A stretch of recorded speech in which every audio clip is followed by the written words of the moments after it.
Welcome, friends. Glad to have you here. Today, we're talking about a topic that I must say is highly requested by our viewers. Indeed, we'll be discussing staying in shape. So how many people, unfortunately, have a few extra pounds? How many people have thought about how to solve this issue of theirs? How many people have sent emails to Canale Europa, highlighting their interest in possibly addressing this type of topic? And so, our guest is already ready, connected with us from Padua. Welcome. Welcome to him. Thank you. And of course, at this point, I must first of all ask you what you do. Please introduce yourself to our viewers. Well, I deal with essential and proper nutrition. We are a comprehensive food academy, and in scientific and technical terms, we are a healthcare service. We are highly certified, thoroughly validated, and absolutely unique in our kind. We are a multidisciplinary team, meaning we take care of the patient, whether they are of normal weight or overweight, and we define from a metabolic point of view, we check and verify. Antioxidant indicators, we look at amino acids, resistance, mineral indicators, and we even examine vitamin indicators. In short, in a few words, we try to understand which foods are beneficial for them, which foods are less beneficial. The nutritionists take charge. We call them every 2 days. We work on cleansing the metabolism, resulting in very rapid weight loss. After that, not only are we set up to help people lose weight, which everyone does more or less well, but we are very skilled at keeping people slim. So we are an academy that teaches our patients how to stay slim.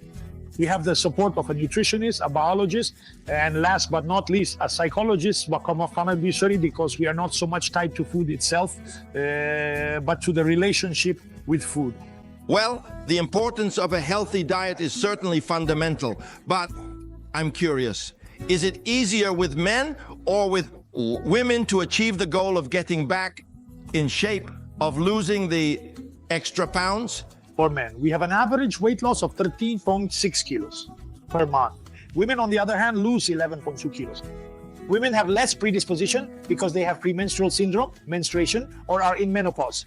So between women and men, it's a scientific conflict, not one of attitude or metabolism. Therefore, men, even with slightly higher culinary indulgences, lose weight faster than women. We still achieve weight loss very quickly by consuming only foods. The more you eat, the more you lose weight. One thing we need to emphasize, and which has been specifically requested by our viewers, is that many diets require a very strict eating regimen, like a certain number of grams of one thing rather than another. But there are people who might be out and about away from home, and it becomes somewhat, quote-unquote, problematic to manage a diet of this type. Do you agree? Is that how you do it? We call the client patient every 2 days. We are the only ones who do that. Because if we wait for the patient who wants to lose weight to call us after a slip-up, they won't call us anymore. First, every 2 days we provide food for breakfast, lunch, and dinner. In case of any pathologies or micropathologies, snacks should be included mid-morning and mid-afternoon. We provide, when we give food, I offer chicken breasts. How many chicken breasts do you want? The more you eat, the better. Even extra virgin olive oil. How much do you want? The important thing is that it's a good oil. It's considered.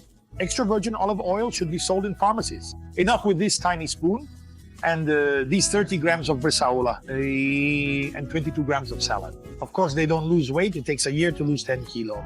And then with the first pizza plus bucatini alla matriciana, they gain back the 10 kilo plus interest.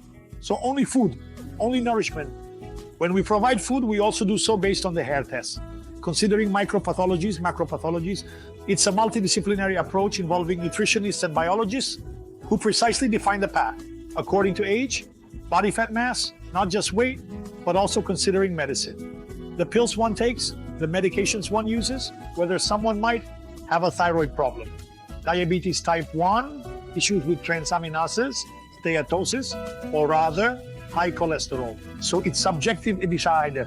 It's based on each person that we provide the food or that allows them to lose weight. Then we check which foods make them gain weight, mainly which make them lose weight. And we teach them how to maintain their ideal shape for the rest of their life. Now let's give some practical tips for everyday life. Let's start with breakfast.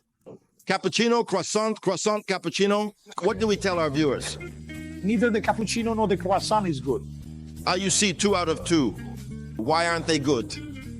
From a nutritional standpoint, I can't be the one to answer because I'm not a nutritionist or biologist, but I would have you speak with my nutritionists and biologists. I prefer, instead of a croissant, which contains emulsifiers, additives, preservatives, and colorants. The croissant stays in a cellophane bag for a few years, then it's taken out and put in the oven. Clearly, I prefer a good bread with 3 or 4 slices, 2 or 3 ounces of unsalted bread with homemade jam. I prefer Greek yogurt with a container of strawberry. Teacher, I prefer ricotta with raspberry. I prefer an omelette with 4 or 5 eggs with jam. I prefer many other types of breakfasts, always with a good coffee or a good tea. But when it comes to cappuccino and dairy, you have to see what type of milk. Do you know how many types of milk there are in this country? Once there was only the cow and the milk. Now, between the cow and the milk, there's half the industrial world involved.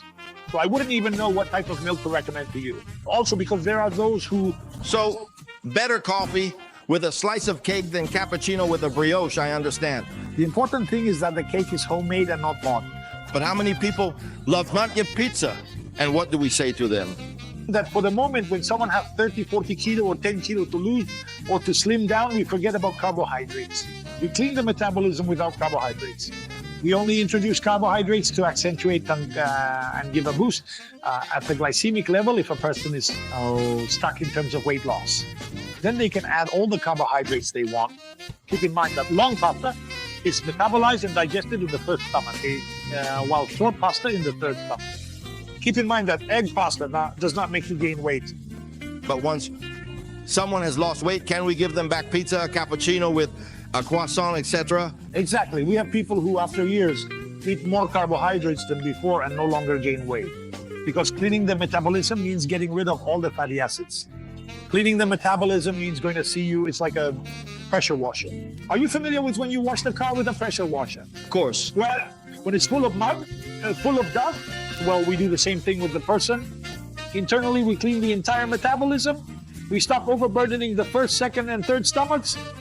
And from a nutraceutical and macrobiotic perspective, we only introduce foods that are beneficial for me, which might not be beneficial for you on the institution or for someone else whom I eat. And so we introduce into our body the food that is a friend, not an enemy.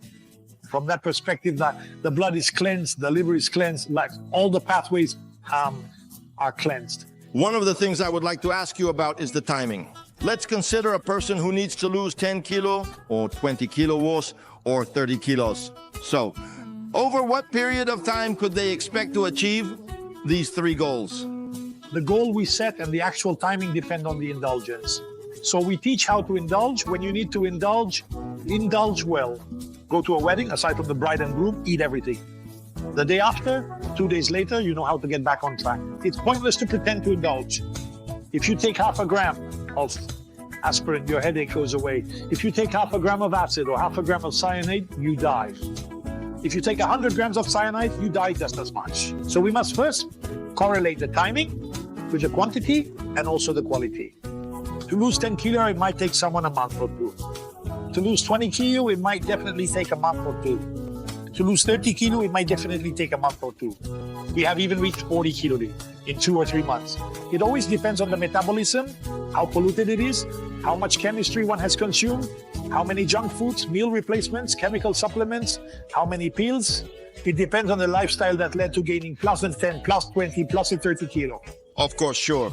If you find someone who can give you these numbers, you found the magic lotto, and so we give the numbers, but I'm not used to doing that. And now, before we close, a reflection from an emotional standpoint as well. How do you find people after they have lost their extra weight?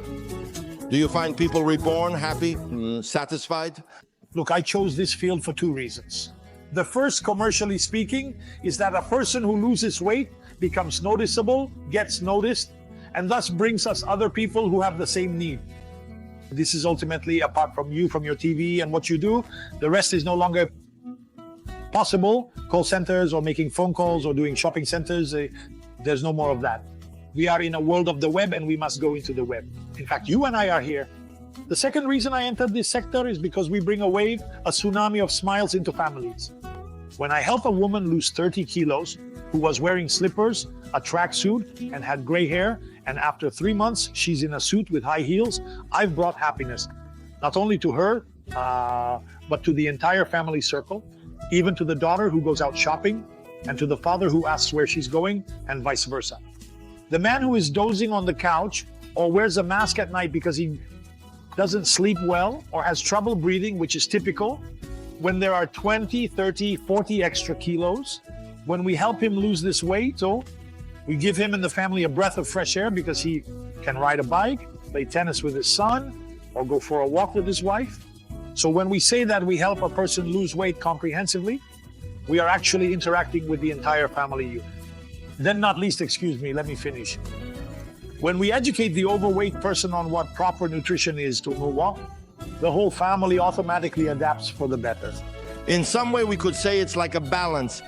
As the weight goes down, serenity and happiness go up, right? That's for sure. It's mathematical. Well, I thank you for your participation. It was a pleasure to have you connected with us. We have learned many things. How important healthy eating is beyond just one's aesthetic appearance, how important one's commitment is, but also how crucial it is to have a team of specialists and doctors who have studied the subject and know what is good for a person and what is not. But how important is achieving the result for a psychological purpose as well. Well, once again, I thank you. We will certainly have the opportunity to talk with you about many other topics and perhaps also meet people who have been helped by you in some way to naturally hear their testimony and their new way of living. We are very curious. Thank you very much. And it's appropriate to wish you good work because your good work will mean fitness, serenity, and health for all the people who turn to you. Thank you. Have a good day to you too. Good evening to everyone.